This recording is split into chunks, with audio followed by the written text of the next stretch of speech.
You had to know this vlog was coming.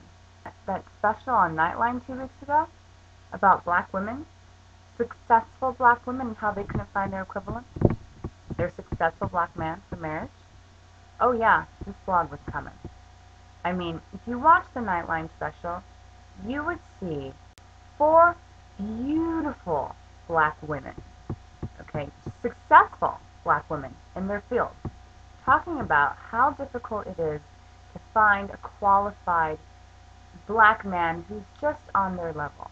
If you eliminate, out of 100 black men, out of every 100 black men, if you eliminate the ones who have not graduated high school, eliminate the ones aged 25 to 34 who are currently incarcerated, and then eliminate those without a job, there's only 54% of black men that are actually eligible for marriage for qualified black women. Now, one thing I was kind of wondering about was the definition of successful.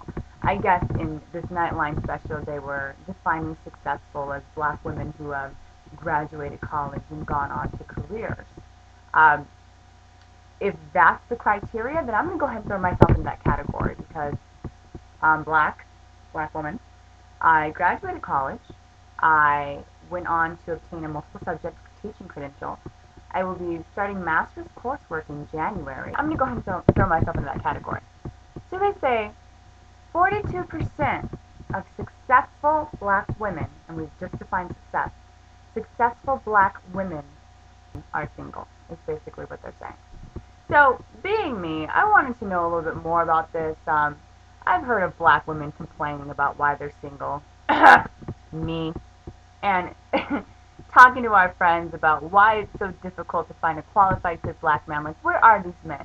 Okay, like a running joke between my black friends, my sisters and I, is that all the black successful men are out there chasing white women. And because I guess to them that's the epitome. That's, oh, you've made it, brother. You have a white woman. You have the forbidden fruit. You've made it as a black man. So, I mean, I really don't know what's going on with this, but that's one running joke between my friends and I, is that our black men are actually out chasing white women. And here we are, the successful black women wanting to be in good, stable, wonderful relationships with equally qualified and equally eager black men, yet they're nowhere to be found. And, you know, how do we deal with this? I was looking up on the site verysmartbrothers.com, it's a blog, just like our blog, but they're more established. They're talking about this woman named Helena Andrews who wrote a book called Successful, Black, and Lonely. It's about the plight of the black woman, the young black woman, in finding a good black man to settle down with and copulate with and have wonderful little beautiful black babies with. She's coming out with a book called Bitch is the New Black, in which she recounts and details the struggle of black women to find black men. Okay, and so these guys on Very Smart Brothers, a guy by the name of, he calls himself the Champ. The Champ is here! The Champ is here! The Champ is here! He wrote out this list of about 7 things where he details why black women cannot get black men.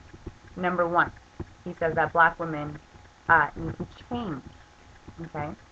He says we need to change ourselves to better suit the men that we are after, or the men that we find attractive. Now, I have a personal situation, a personal issue, wherein men kind of throw themselves at me. They very forward. I know what I want. Okay? I've spent a lot of time thinking about exactly what I want and what I desire in a relationship. And I'm very good at turning down those things that do not fit that criteria. I'm blatantly honest. I'm not up to leading anyone on, to hurt anyone's feelings. But I know what I want, and I know what will satisfy me, and in turn, I know how I can satisfy somebody else. So if it doesn't work, it doesn't work. but I'm used to men kind of pursuing and pursuing and pursuing, and let's put it this way, I've never been dumb.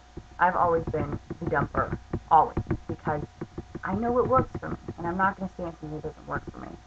But this guy here is saying, the chimp is saying, you need to change yourself to suit the sort of men that you're interested in. Now, my dilemma, like I just said, is that I tend to be interested in men that are not interested in me. So, yeah, I get a lot of suitors. I get a lot of men, black men included, but it's always seemingly like I'm not interested, or whatever they're presenting is not enough for me. But the black men that I do meet, for whatever reason, that I feel like meet my criteria, seem to not be interested in me, and I don't exactly know why. And so this guy, the champ here on Very Smart Brothers, is saying, um, having standards is fine. You can't tell another person what they should or shouldn't be attracted to. But you're left with two options, okay? It's either you wait and hope that one of these sorts of men that you're attracted to will lower his standards and basically buy you, or you find out what kind of women these men are attracted to and do your best to mimic them. Now, I agree with neither of this. I don't think you should ever date anyone who you feel like is lowering their standards. Because guaranteed, if you feel like they're lowering their standards, then assuredly they're feeling like they're lowering their standards. And that's not a good solid foundation to a stable relationship. Whether you're black, white, Caucasian, Asian, Indian, whatever, it doesn't matter. Number two, change yourself to mimic someone else. That's just deplorable. Why would you ever change you? You are wonderful and amazing and beautiful and uniquely created. Why would you ever change you to suit someone else? I mean, yes, relationships involve a whole lot of compromise, but it's not compromising the core and depths of who you are. And so on this one, Champ gets a thumbs down. Thumbs down. One thing that I found interesting when I was watching the Nightline special and Steve Harvey came on the show to surprise the ladies, I thought it was interesting that Steve Harvey said the last generation of black men really failed the younger generation of black men and basically did not teach them how to be men. And I thought that was a good solid point, but he doesn't really go into the politics and the economics and the social situations that are revolving around why black men maybe have failed this generation now, which leads into why black women like myself can't find really good, suitable husbands. I mean, that's a whole nother story. I mean, let's just put that aside. But one great advice that Steve Harvey had for black women, young black women, he said, go for the older man. I agree with this, okay? Pickings are slim. Let me tell you this. Pickings are really, really slim. I've dated maybe 3, 4 black men. One was in college. He wasn't where I needed him to be at the time.